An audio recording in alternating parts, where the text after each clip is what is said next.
Today we're going to be going over how to develop Lambda functions written in Go. We're going to be using the CLI in this tutorial, so if you want more practice on using the CLI, this is going to be a great video for you. We're also going to be using the latest recommendations for developing Go Lambda functions.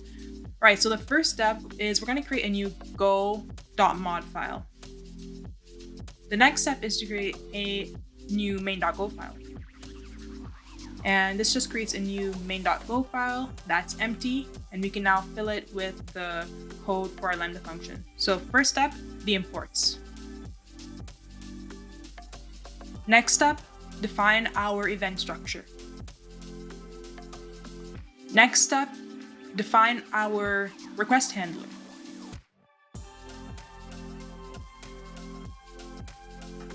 And then finally, we're going to have a main function that actually starts handling a request using that request handler. Okay, everything looks pretty great, but we just forgot one thing, and that's to define our package name. Good. Everything looks really good. So we're just gonna get all of our required packages by just running go mod tidy. This downloads all the packages we need for this function, and you can see that the red squiggly lines have now disappeared. Next, we'll compile the Go file into a binary executable called bootstrap. So we're gonna have a deployment package that just has this bootstrap file in it. Now let's create that Lambda deployment package. Great. So now we have a Lambda deployment package called myFunction, and all it has in it is that binary executable called bootstrap. So next step is we need to do a little bit more preliminary steps, which is creating a Lambda execution role that our Lambda will assume when it's being called. So we're going to create a new file called trust-policy. And let's open this up. And you can see it's blank here, and then we're just going to fill it up with a IAM policy. Okay, so as you can see here, this trust policy allows the Lambda service to assume the role that it will be attached to. So let's create that role now. So going back to the command line, we're going to create a new role.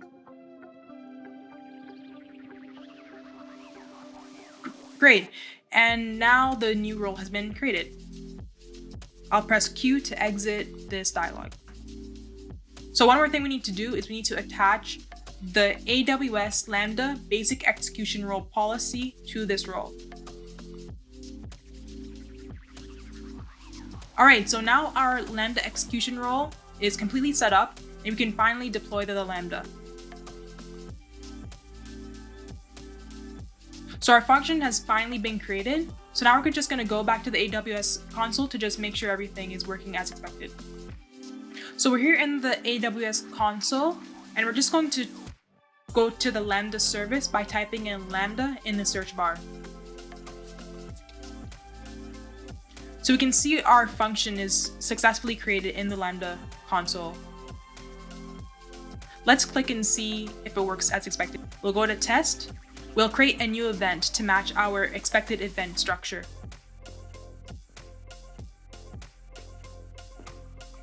We'll click test. Okay, the function was successfully executed. Let's look at the output. And everything works as expected. We get hello Shrees. Great. I'm also going to show you how to invoke the Lambda using the CLI.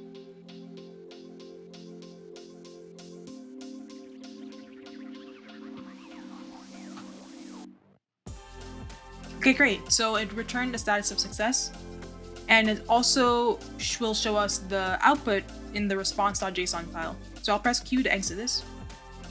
And instead of double clicking on the file, we're just going to use cat. All right, so we got what we expected, hello Shrees. And that concludes how to develop Lambda functions written in Go. I hope this tutorial was helpful, and if you have any questions, please drop a comment below and I'll get back to you as soon as possible. And if you like this tutorial, also consider subscribing, and yeah,